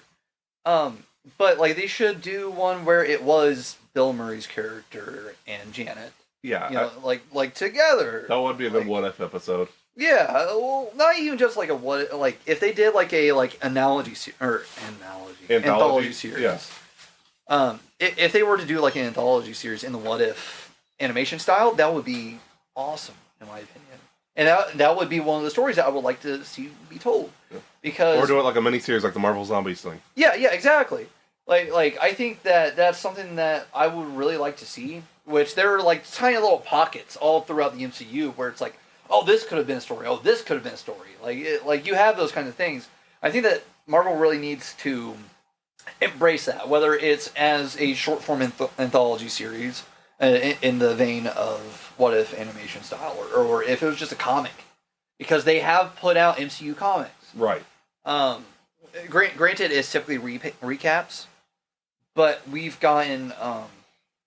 I don't know if you know this, but Disneyland and Disney as a company for the theme parks have decided to make Marvel Lands. Yeah.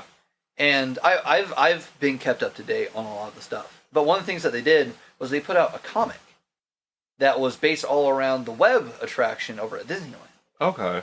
And it was like 4 or 5 issues or something like that. And it introduced Squirrel Girl. It brought back Harley Sawyer.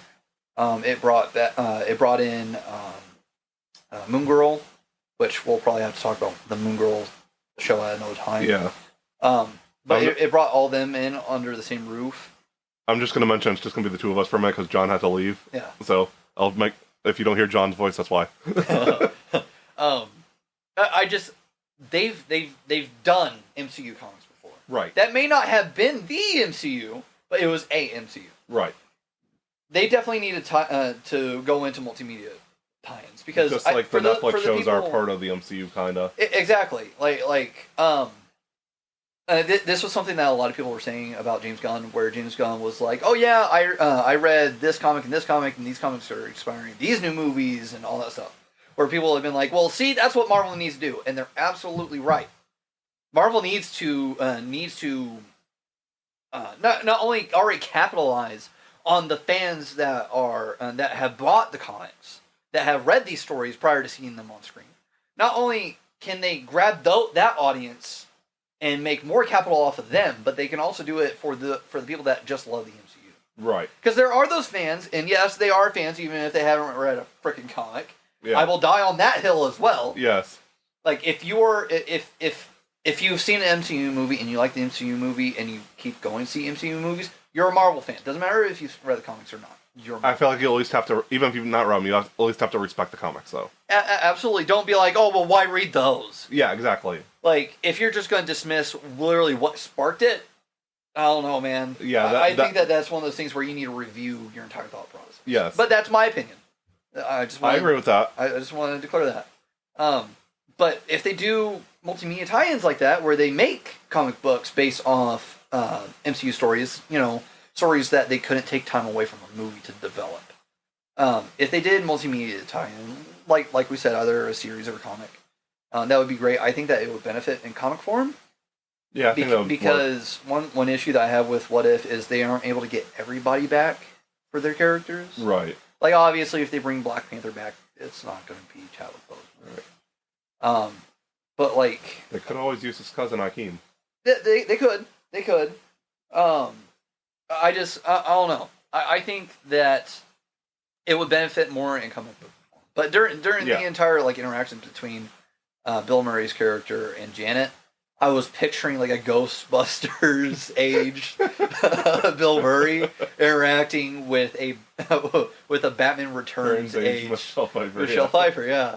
I was just imagining that. I was like, oh my gosh. It's like I would pay for that. I would pay for them to use de-aging stuff on them, you know? That's something I gotta kind of bring back to, going back to the trailers. Do you think we might see Michelle Pfeiffer as Catwoman in the Flash movie? I think we'll see a nod. I think that we'll see a nod, because... Maybe they were married before or something, she died or something. Well, there was, I don't think she'll be dead.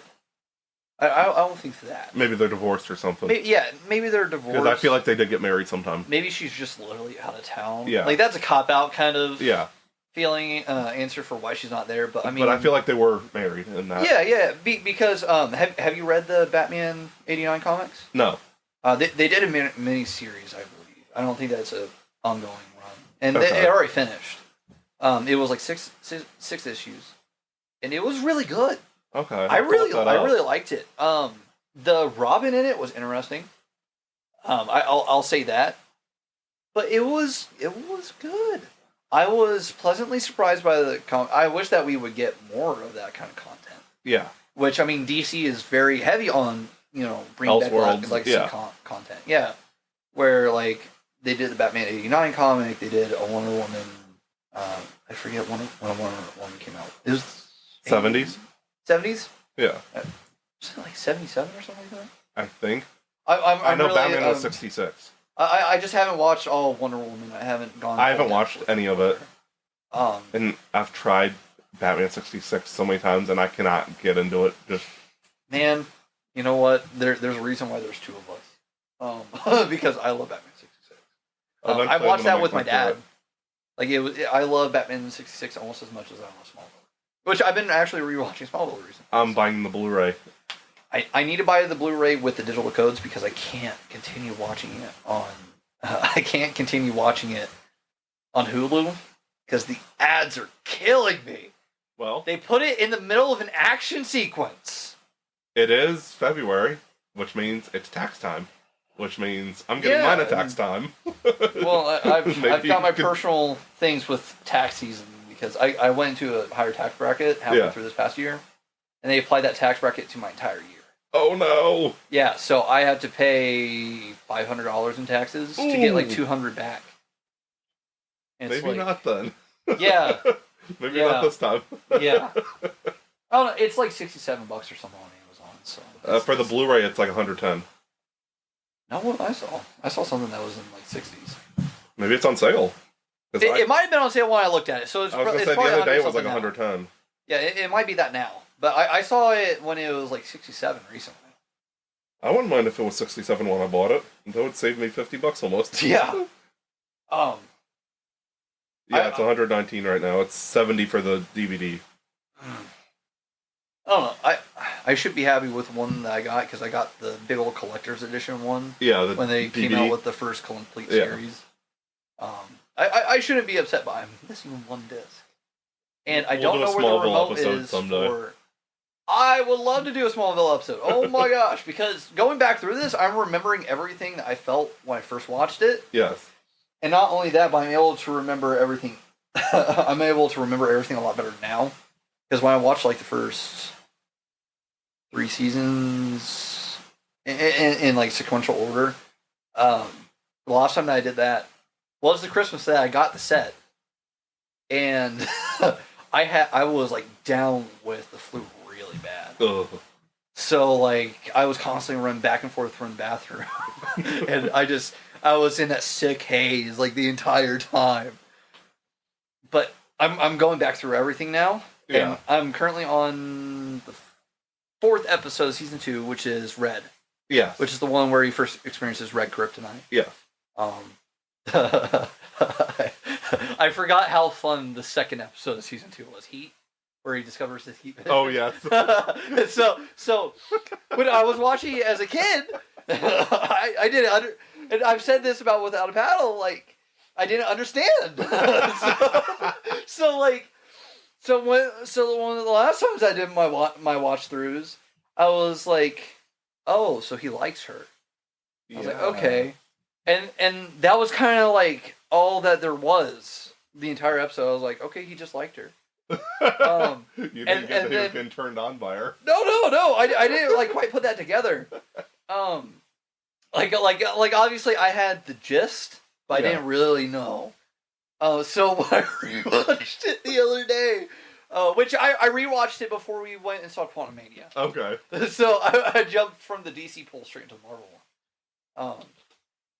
So when I was rewatching it, there's this scene where Jonathan. I like that we went from Quantamania to that was such a tiny little tunnel that we piloted. So when we went from sorry, I'm sorry. I'm just thinking about it. It's so hilarious. The scene where Jonathan's like, well, like he takes him out to the field and he's like, you got to test on this dummy, and he's like, really, you want me to do this out in the middle of nowhere? And he was like, well, it's better than in barns, so like gives him a smack on the back, and he's like, go for it.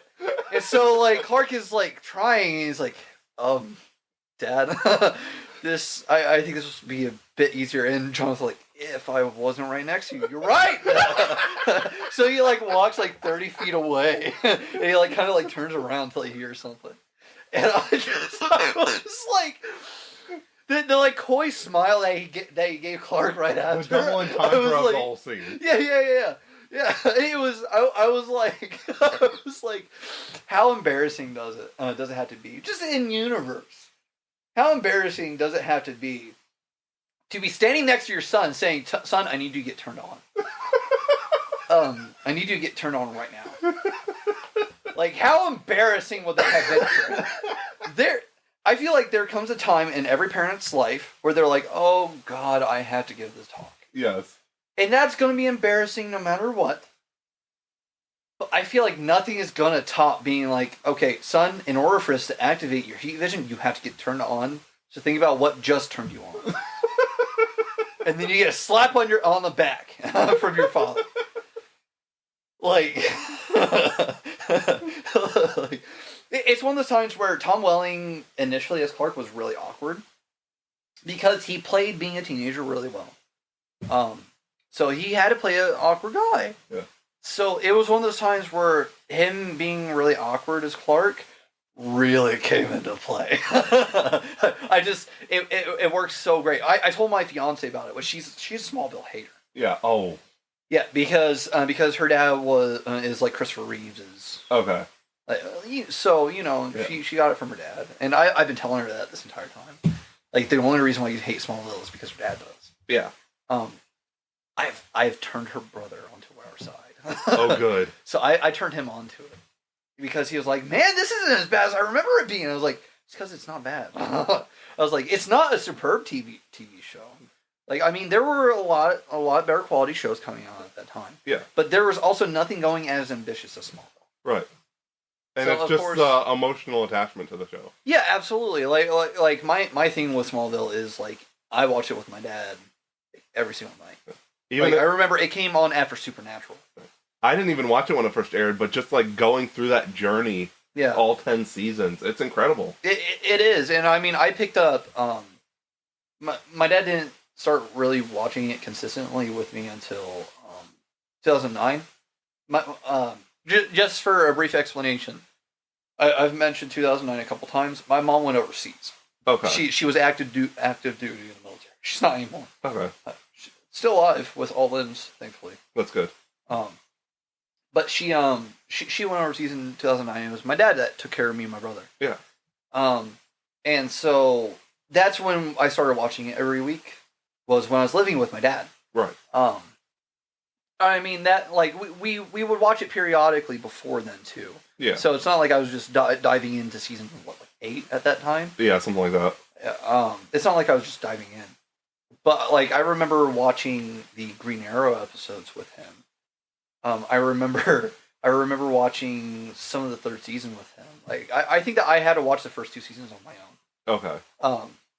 But it ended up being, like, because of me and my father, we watched it together, and it's just one of those things where